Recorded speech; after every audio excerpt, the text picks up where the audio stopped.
Senyor, ano itong nalaman ko na kayo na pala mismo ang nag-asikaso ng transaksyon sa Mexico? Sana po iniutos nyo na lang. Palibasa, si Calvin ang pinagmando nyo ng transaksyon na yun eh.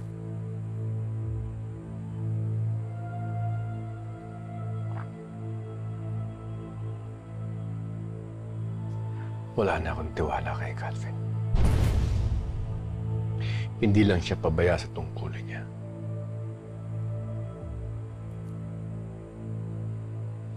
Hindi rin siya marunong rumispeto.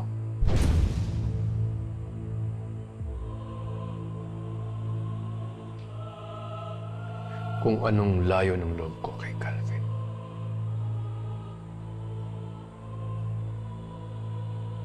Siya namang gaan ng loob ko para kay Elias.